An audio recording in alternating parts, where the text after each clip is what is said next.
Mais uma vez, pela graça do nosso Deus, tenho o privilégio de poder partilhar convosco alguns pensamentos em relação à Palavra de Deus. Já vamos há muitas semanas que não nos podemos reunir fisicamente, mas é motivo de darmos graças por podermos ter o privilégio de, através deste dispositivo, podermos ouvir a Palavra de Deus e podermos usufruir dela mesmo. Esperando muito em breve estar convosco e esperando muito em breve podermos nos reunir outra vez. Mas não queria, acima de tudo, podermos orar e dar graças ao nosso Deus por estarmos juntos outra vez. Eu vou orar antes de poder dizer qualquer coisa. Senhor nosso bendito e amado Pai, nós graças te damos mais uma vez, Senhor, porque é com base na Tua Palavra, Senhor, que nós estamos aqui. E ajuda-nos, Senhor, nunca a fugir da verdade, Senhor.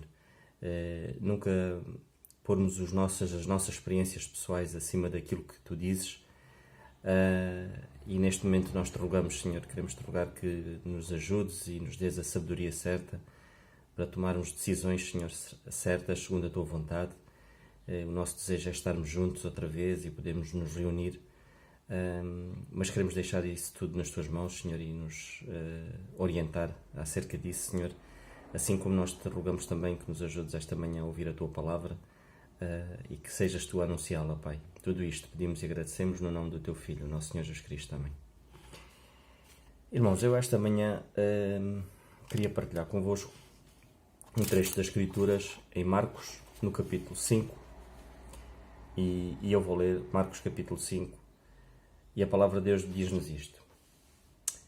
E chegaram a outra banda do mar da província dos Gadarenos, e saindo ele do barco, lhe saiu logo ao seu encontro dos sepulcros um homem com espírito imundo, o qual tinha a sua morada nos sepulcros, e nem ainda com cadeias o podia alguém prender. Porque tendo sido muitas vezes preso com grilhões e cadeias, as cadeias foram por ele feitas em pedaços, e os grilhões em migalhas, e ninguém podia amansar. Andava sempre de dia e de noite, clamando pelos montes e pelos sepulcros, e ferindo-se com pedras. E quando viu Jesus ao longe, correu e adorou. E chamando com grande voz, disse: Que tenho eu contigo, Jesus, Filho do Deus Altíssimo? Conjuro-te por Deus que não me atormentes. Porque lhe dizia: Sai deste homem, espírito imundo. E perguntou-lhe: Qual é o teu nome? E lhe respondeu, dizendo: Legião é o meu nome, porque somos muitos. E rogava-lhe muito que não os enviasse para fora daquela província. E andava ali, pastando no monte, uma grande manada de porcos, e todos aqueles demónios lhe rogaram, dizendo: Manda-nos para aqueles porcos, para que entremos neles. E Jesus logo lhe permitiu. E saindo aqueles espíritos imundos, entraram nos porcos, e a manada se precipitou por um despenhadeiro no mar. Eram quase 2000, e afogaram-se no mar. E os que apacentavam os porcos fugiram e o anunciaram na cidade e nos campos. E saíram muitos a ver o que era aquilo que tinha acontecido. E foram ter com Jesus, e viram o endemoniado, o que tivera a legião, assentando, vestido, e em perfeito juízo, e temeram.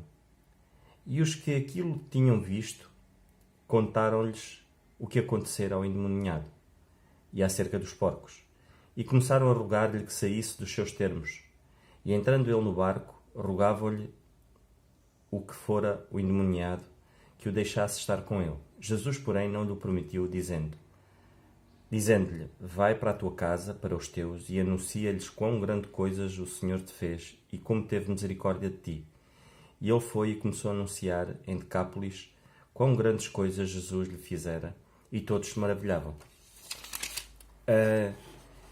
Quando nós lemos, e certamente os irmãos já muitas vezes ouviram mensagens acerca desta passagem, e a palavra de Deus é de facto algo maravilhoso, porque todas as vezes que nós lemos é mesmo um tesouro, porque a palavra de Deus diz que ela é um tesouro, em que conseguimos descobrir coisas novas e conseguimos, pelo menos para mim, foi assim, eu consegui, ao ler esta passagem várias vezes, consegui perceber lições maravilhosas que o Senhor quis dar. O Senhor quis dar lições e dá-nos grandes lições através desta passagem, mas nesta altura nós vemos lições tremendas. Lições a quem servia ao seu lado, aos discípulos, e nós queremos servir ao nosso Deus, teremos lições maravilhosas aqui.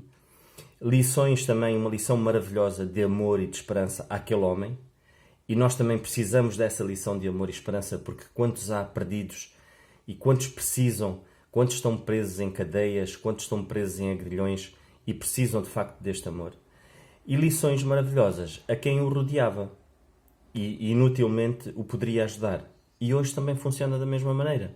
Quantos há que às vezes querem ajudar os seus familiares ou querem ajudar este ou aquele, mas por muito que possam fazer, nunca o conseguirão fazer como o Senhor Jesus Cristo faz. Quando o Senhor Jesus Cristo faz, Ele faz na perfeição. Ele salva-nos, Ele dá-nos a salvação, que é a única pessoa pelo qual nós podemos adquirir a salvação é através do Senhor Jesus Cristo. E Ele o fez a este homem e mais ninguém o podia fazer. Por isso, são muitas as lições que podemos tirar daqui. Eu, quando leio, gosto de me situar um pouco, historicamente, no cenário. E gosto de fazer o cenário em si. E vocês vejam a situação. Vemos o Senhor Jesus Cristo atravessar o mar. Vemos o que aconteceu, a tempestade que abalroava aquele barco de um lado para o outro, a aflição dos discípulos e o Senhor Jesus Cristo sereno, e Ele apaziguou o mar. Mas eu acredito que isto não foram 5 minutos. Se nós lermos a passagem antes, isto foi toda a noite. Ou seja, imaginem, quando nós estamos às vezes numa situação complicada, 5 minutos parece uma eternidade. Agora imaginem isto acontecer durante a noite, e foi o que aconteceu. E no outro dia de manhã, quando chegam em terra, os discípulos provavelmente estariam exaustos. E o que lhes apetecia naquele momento era aturarem o endemoniado. Eu acredito que se fosse eu que estivesse ali, a primeira coisa que eu fazia é dizer: olha, Senhor, se calhar era melhor a gente entrar no barco e voltarmos para trás. Ou então vamos para aqui a 1 milha e ficamos no barco, e quando este homem se for embora a gente volta outra vez. Porque o que lhes apetecia era menos encarar um homem daqueles. Agora imaginem, né? Um homem daqueles que vivia nos sepulcros, de um lado para o outro, naquela agitação e naquele tormento, possuído por uma legião de demónios, e se nós formos investigar um pouco, são mais de 1000 demónios, ou seja, uma legião romana de soldados romanos era constituída por 6.000 romanos, 6.000 soldados. Agora imaginem, neste caso, só 2.000 entraram nos porcos, que eram 2.000 porcos que andavam ali a apacentar. Agora imaginem o que era este homem atormentado por isso. Se nós pensarmos, um homem endemoniado, ir ao encontro deles, não foi fácil encarar a situação. Mas não era só um, eram 2. Havia 2 homens assim. Nós lemos nos Evangelhos, mas nós não vamos falar acerca disso. Mas só para nós vermos a gravidade da situação. Em Mateus, no capítulo 8 e no versículo 28, a palavra de Deus fala-nos em 2, não nos fala só num. E porquê que nós lemos agora no Evangelho de Marcos e Lucas, refere-se só a um? Porque foi este verdadeiramente onde houve transformação. Provavelmente o outro não quis que houvesse essa transformação. O Senhor o livrou sim, mas os outros Evangelhos não falam nesse outro endemoniado. Em Mateus 8, isso é só uma curiosidade, vamos só pegar nisto, que é para nós termos noção que eram 2. Mateus 8, a palavra de Deus diz-nos assim: e tendo chegado a outra banda da província dos Gergesenos, saíram-lhe ao encontro 2 endemoniados, vindo dos sepulcros, tão ferozes eram que ninguém podia passar por aquele caminho. Ou seja, nós vemos aqui 2, e aqui agora vemos a palavra de Deus falar-nos só num. E foi essa transformação que houve neste homem, e é um pouco acerca disto e das lições que podemos tirar deste homem. Aqueles 2 homens tiveram a mesma oportunidade, mas só um é que a agarrou, provavelmente. Nós vemos o Senhor Jesus Cristo na cruz. Havia 2 homens, um ao seu lado direito e um ao seu lado esquerdo. Mas só de um deles, estando tão perto e com um pé já no inferno, ele conseguiu alcançar o céu através do Senhor Jesus Cristo. E um tão perto do céu entrou no inferno porque não conseguiu perceber esta verdade. E eu acredito que aqui deu-se precisamente a mesma coisa. Vivemos num mundo assim, onde nós temos tantos, tão perto de alcançar a verdade e a salvação, e entram no inferno, entram no abismo. E outros tão perto de um pé no inferno e têm o privilégio de conhecer o Senhor Jesus Cristo e aceitá-lo como único Salvador. E este homem assim foi. Este homem era um homem rejeitado por todos. Eu acredito que a fama desta região dava-se também por este endemoniado. Acredito que naquela zona onde ele estava, ninguém passava, com medo dele. E geralmente, principalmente naqueles tempos antigos, as pessoas tinham medo, eram muito supersticiosas. E nesta altura, Gandhara era uma pequena cidade composta, ou seja, ela estava situada numa província que era Decápolis. Decápolis significa 10 cidades, ou seja, era uma das cidades de Decápolis, da província de Decápolis, onde os judeus geralmente não iam para ali. O povo israelita não ia para ali, era composta por gentios. E o Senhor Jesus Cristo tinha uma missão. Ele tinha um objetivo muito claro. Eu acredito que os discípulos entre eles diziam: mas o que é que a gente vai ali fazer? Naquela terra onde não tem nada, onde só tem gentios, perdidos. Não faz sentido irmos para lá. Eu acredito, se fosse discípulo naquela altura, eu se calhar pensaria assim. A palavra de Deus, isso sou eu a dizer. Mas o Senhor fez questão de ir lá com um objetivo. Ele tinha um plano. E esse plano passa acima de tudo por nos dar grandes lições aos discípulos e dar-nos lições a nós. A obra de Deus não se faz num horário das 8 da manhã às 5 da tarde, ou das 8 às 6 da tarde. A obra de Deus ela é constante. É 24/24. Não existe descanso.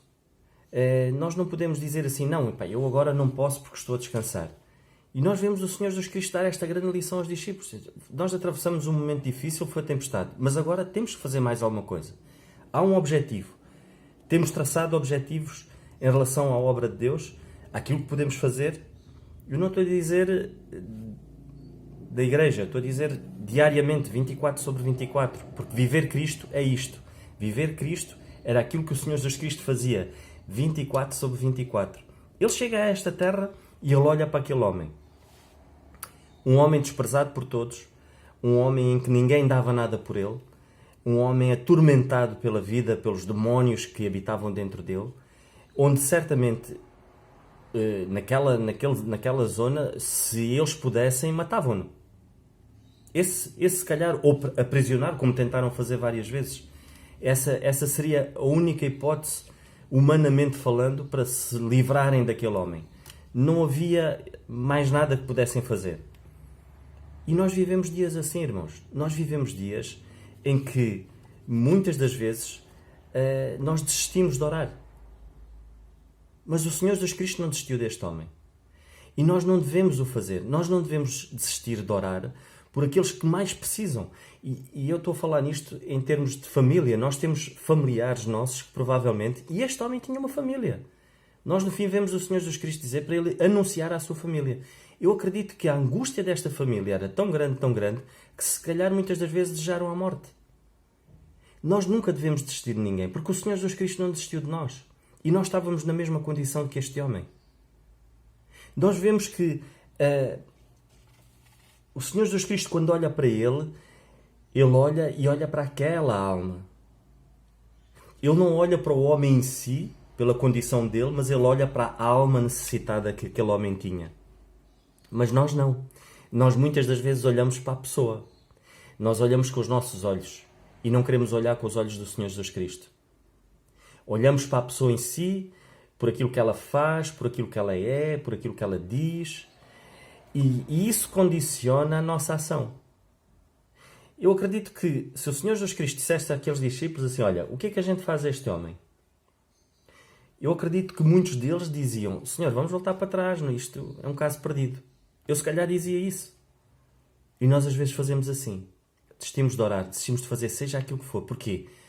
Porque é-nos quase impossível falar àquele tio, ou falar àquele primo, ou àquele filho, ou o pai, ou a mãe, ou o avô, ou a avó, ou o amigo. Porquê?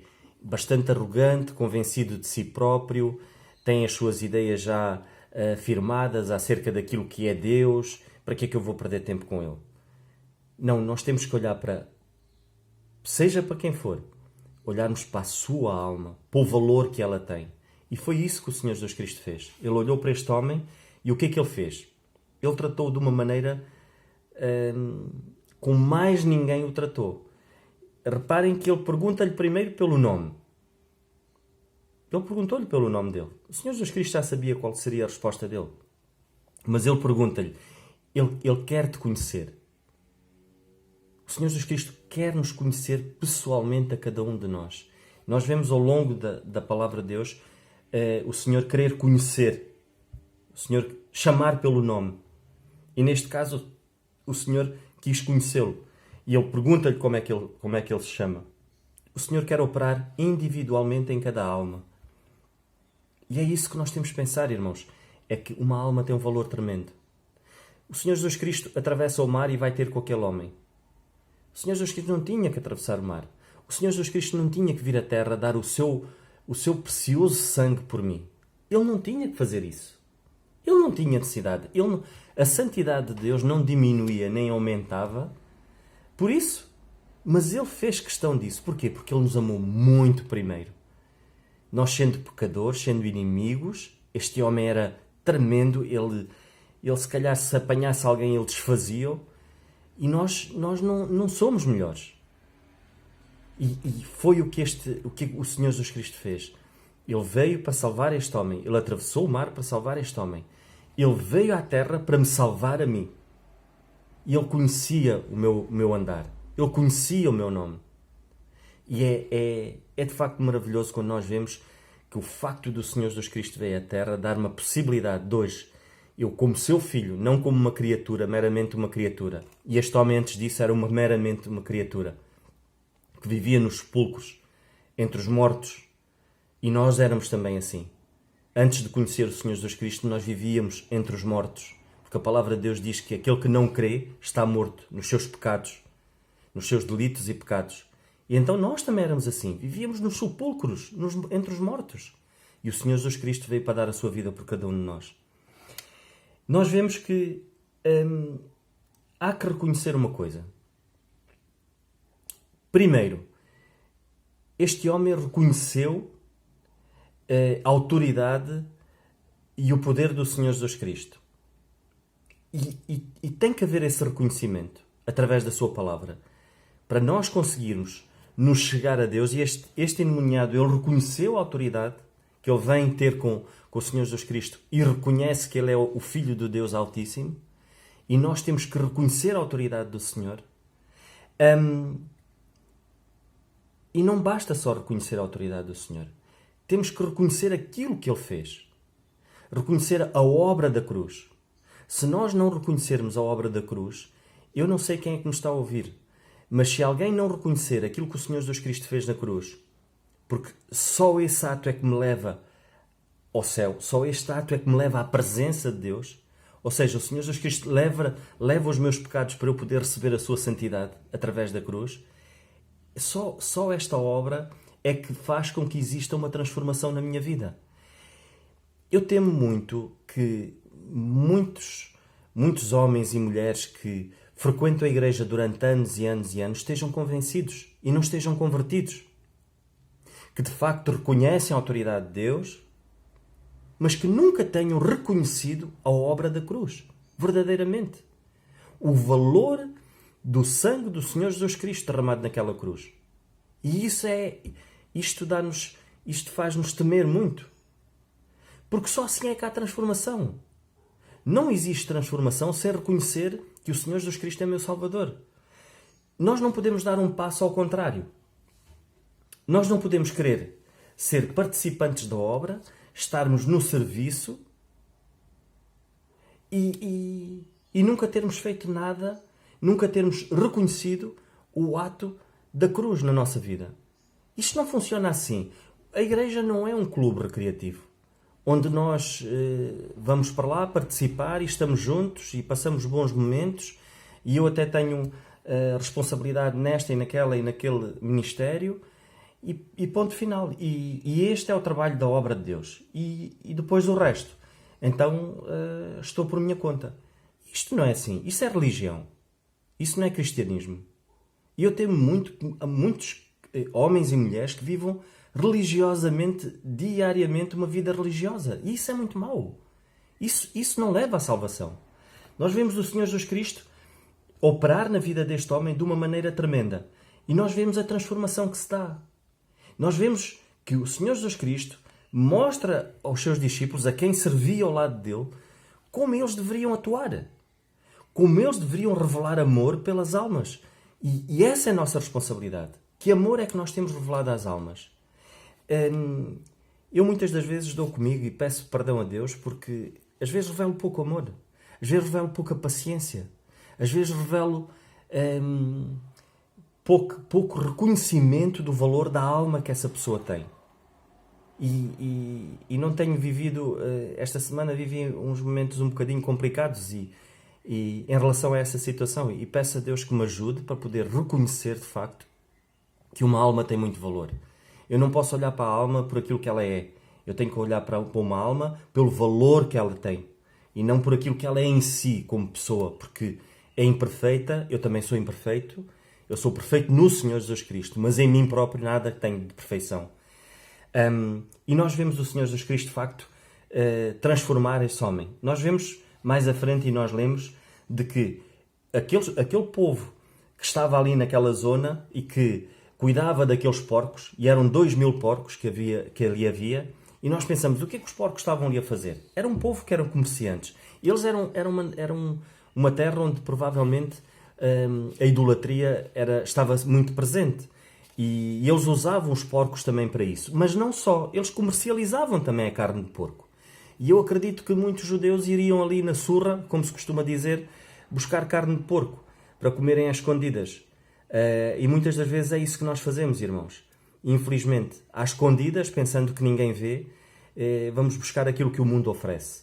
E isso é muito mau. Ainda esta sexta-feira nós ouvíamos um pensamento muito bom através do Lucas, de facto, acerca disso. Muitas das vezes nós temos uma mente vazia e vamos buscar num mundo cheio de coisas más e querer ocupar a nossa mente com coisas más. E muitas das vezes é isso. Nós vamos ao mundo buscar porcos. Vamos ao mundo buscar coisas imundas e encher a nossa mente com isso. E esse é o negócio do inimigo. O negócio do inimigo é esse. É oferecer-nos aquilo que contamina a nossa santidade. E estes homens, o negócio deles era esse. Eles tinham 2000 e tal porcos. E eles, de repente, veem o negócio deles irem por água abaixo. Porque eles precipitaram-se e morreram todos afogados. E o Senhor dá-nos uma lição tremenda aqui, irmãos.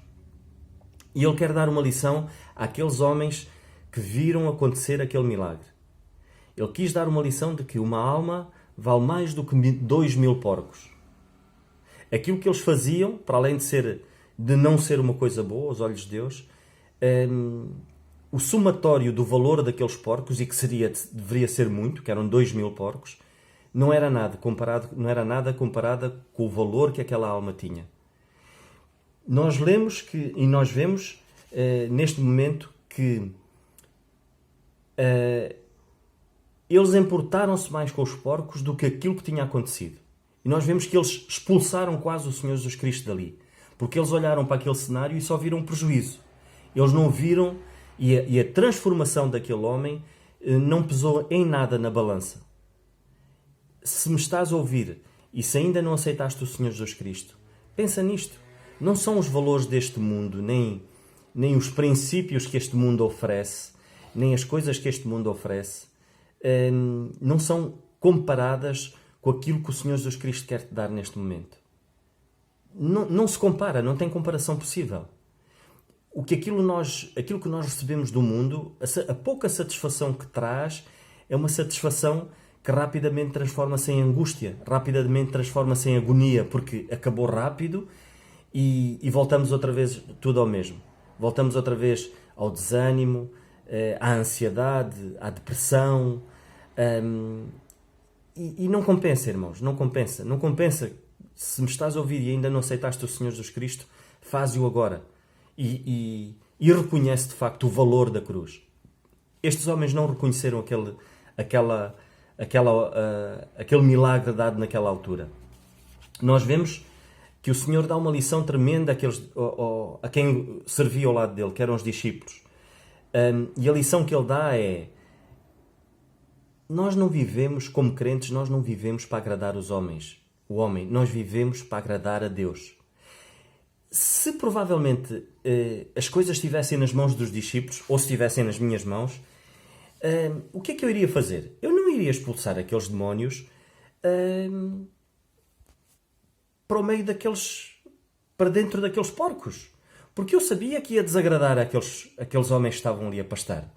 E eu não iria fazer isso. Eu dizia, pá, Senhor, como é que o objetivo que nós viemos aqui para falar e anunciar o Evangelho e agora de repente nós vamos desagradar ou vamos fazer com que estes homens fiquem com o seu ganha-pão. E eu se calhar não faria isso. Eu dizia, Senhor, vamos expulsar estes demónios se calhar por um cardume de peixe que anda ali no mar e nunca para esta vara de porcos que estes homens vivem do seu sustento. Mas o Senhor quis dar uma lição tremenda àqueles discípulos. E foi o que é que Ele faz? Ele quase que lhes diz, olha, mais importa agradar ao meu Deus, em vários sentidos. Neste caso porque a carne de porco era imunda. Neste caso porquê? Porque uma alma valia muito mais do que todos aqueles porcos juntos. E Ele não estava ali para agradar aos homens. Ele estava ali para agradar ao seu Pai, a Deus. E como é que nós agimos? Nós vivemos uma vida para agradar aos homens ou vivemos uma vida para agradar a Deus? Quantas vezes nós nos calamos porque não vamos falar, porque de repente, se eu falar, eu vou causar alguma indignação a este meu amigo ou a esta minha amiga, e então eu não vou dizer nada. E calo-me. Nós não devemos agir assim. O Senhor Jesus Cristo quis mostrar que importa mais agradar a Deus do que aos homens. E Ele faz isso. E aqueles porcos precipitaram-se e todos eles morreram. Mais do que nunca, Ele faz ver aquele homem que era uma alma muito importante para Ele. E nós vemos que há uma transformação.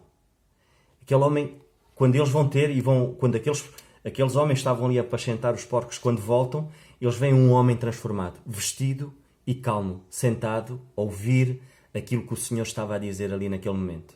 É impressionante, irmãos, como há esta transformação. Um homem que vivia nu, um homem que vivia atormentado, onde certamente o estar sentado a ouvir era coisa que ele não percebia, porque há muitos anos que ele deveria viver assim, onde ele próprio se castigava com pedras, e isso é muito mau, irmãos. Quantas vezes nós nos castigamos a nós próprios? Quantas vezes, não tendo o Senhor na vida, nós castigamos-nos a nós próprios com as coisas desta vida, com o muito trabalho, a falta de tempo. Este homem eram pedras, mas infelizmente hoje, quem não tem o Senhor na sua vida, quem não vive Cristo, castiga-se com isto. A falta de tempo, o muito trabalho, as enfermidades que consomem a pessoa de tal maneira que ela não tem olhos para mais nada senão pelo seu próprio sofrimento e vivem agarradas a isso de tal maneira que não dão margem para que haja uma transformação na sua vida. Quantas vezes se vive tão obcecados pelo trabalho que Deus não tem espaço ali para entrar na sua vida? Quantas vezes vivem obcecados por alguém, por um vício, idolatrando seja aquilo que for? E isto o mundo vive castigado assim. Mas existe uma transformação. Quando o Senhor entra na vida de alguém, o Senhor transforma. O Senhor faz com que haja tempo. O Senhor faz com que haja uma nova roupagem na nossa vida. A palavra de Deus diz que nós tornamos-nos uma nova criatura. E esta mesma nova criatura é uma criatura que tem que ser revestida constantemente. A palavra de Deus diz que nós temos que nos revestir constantemente. E revestir constantemente é nós revestirmos através da sua palavra. Deus dá-nos um vestuário novo.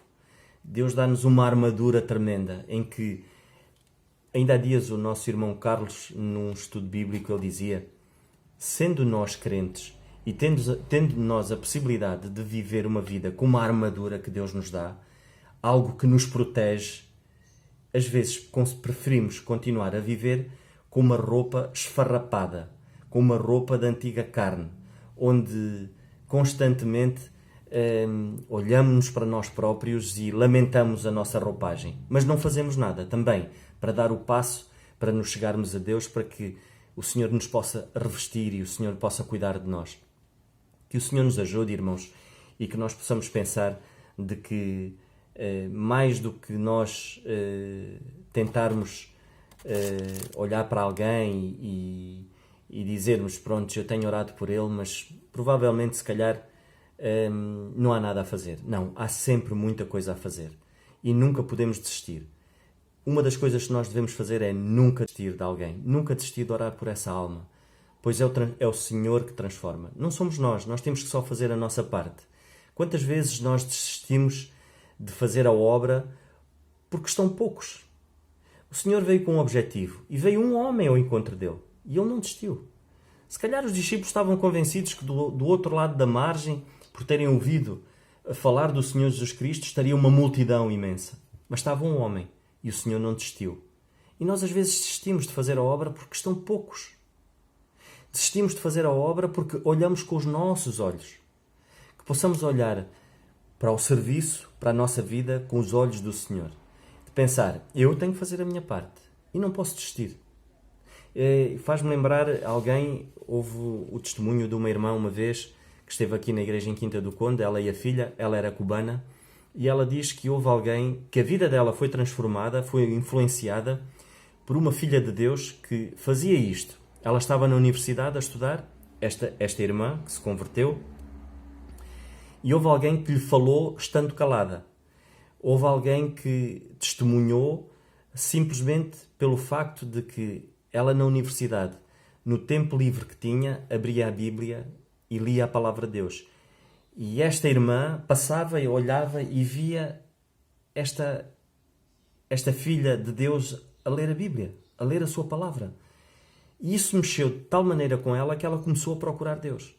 E foi assim que ela chegou ao encontro do Senhor Jesus Cristo e aceitou o Senhor Jesus Cristo como seu Salvador. Ou seja, simplesmente porque o Senhor usou aquela alma para fazer algo tão simples, foi abrir a palavra.